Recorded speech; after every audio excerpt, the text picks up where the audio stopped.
Good morning guys! Kumusta po? Ito ulit sa Ate Dolsky.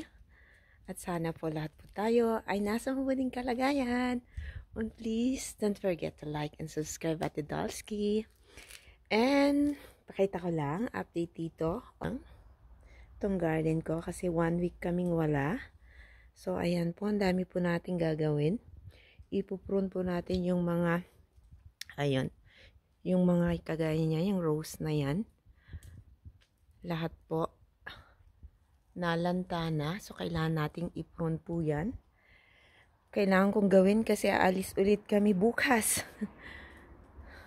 So, holiday time. Bakasyon ng mga bata. Kaya, kailangan nating mag-relax naman. So, ganito ang itsura ng garden ko ngayon. 1 week. Buti na lang. Laging umuulan. Kaya hindi sila lahat nalanta. Yung ampalaya ko, hindi po maganda yung mga, ayan po, yung mga tawag neto, yung bunga niya. Kasi nga po, laging umuulan tapos malamig. Ayan.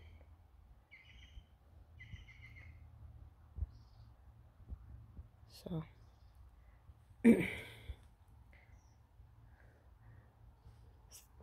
so, eto yung mga kamatis, halos natumba sila lahat. Kahapon, tinalian ko lang kasi pagdating namin kahapon, ito ang una-una kong tinignan kasi nga maraming bunga nung umalis kami. So, pag alis namin, meron namang pupunta dito yung girlfriend ng anak ko. Sabi ko magdilig siya, bibigyan ko siya ng pera niya kasi nga naman magdadrive pa papunta dito sa amin. Kaya sabi niya, wala namang problema. Kahit naman daw hindi bigyan. So, eto yung, ang ganda ng mga, ayan, ang ganda.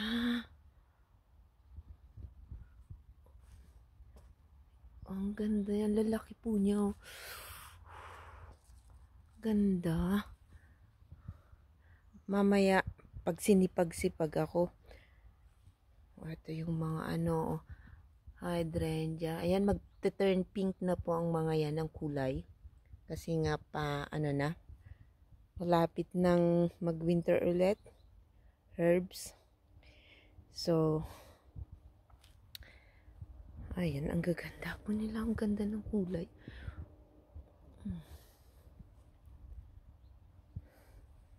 So, ayun, sabi ng girlfriend ng anak ko, wala naman daw problema. Ayan, may bulaklak na rin po yung pampas grass. So, ito lang naman, itong sun patience ang kailangan diligan pag mainit na mainit. The rest, hindi naman kailangan ng araw-araw na dilig. So, doon sa likod, tignan ko nga muna sa harapan at magpapalit ako ng shoes kasi basa yung grass. So, ayun, pupunta dito yung girlfriend ng anak ko. Siyang magdidilig. So, alis kami bukas. Balik namin. Bukas is Tuesday. So, alis Tuesday. Tapos, balik namin dito. Sunday. So, 1 week ulit. So, ayan, palit lang ako ng shoes. So, ang daming kailangang i-prune. So, ito. Okay naman, kaya lang etong bragmansia ko. Ayan, nalaglag lahat. Yung sa magkabilang side, nalaglag yung dahon. So, eto. Yun sa harapan. Ayun, tatlong last. Namulaklak din yung mga rose. Ayan yung rose. Kaya lang, pa-end na rin po siya. At dito, sa mga dahlias, ang daming kumakain, pinapapak sila. So, kailangan ko hanapin kung sinong pumapapak sa kanila. Ganda. 100% slugs. Ayan, pinapapak talaga sila. So, kailangan ko mag-prune.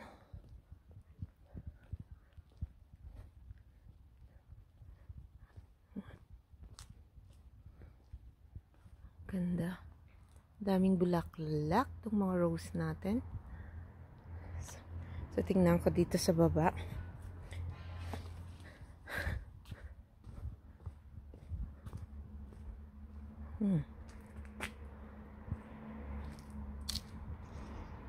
Oh, ayan, marami ring mga bulaklak, lalo na itong cosmos. Ang ganda pala neto. Oh, ganda ng mga bulaklak. Ganda po niya. Ang dami.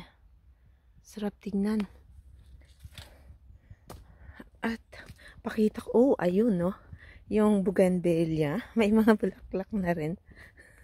Kasi ito, bago kami umalis, walang bulaklak. Sabi ko, last year, ang dami-daming bulaklak. Pero ayan, no. Na, di ba? Namulaklak din sila. Pareho nga lang kulay. Titingin ako ng ibang kulay neto next year. At eto yung dahlias ko. May tinanim, may dalawang dahlia dito. Kaso, eto yung isa. Yung iba ang bulaklak niya kako last time sa inyo. Hindi ko siya binidyo kasi andyan yung ano ko. Ayan o. Yung mga kapitbahay ko. So, ang ganda. Daming mga bulaklak. Dito rin sa gilid ng bahay. Actually, hindi ko talaga to nagbibideo kaso wala sila. Yung matanda lang andyan ngayon. Kaya binidyohan ko dito sa part na to. Ay nako, ayan, malamig po. Hindi naman malamig, kunti maganda. Hindi siya mainit, hindi rin siya malamig. So, ayan, dumating na yung jokay ko. Ewan ko kung saan na naman to pumunta. Namalengke. Tulog ako na malengke. Hi! Hi, Jadzi! Wasted. Wala, namalengke talaga yung mag-ama. Lexi! So, ayan lamang po. At sana po lahat po tayo. Uy!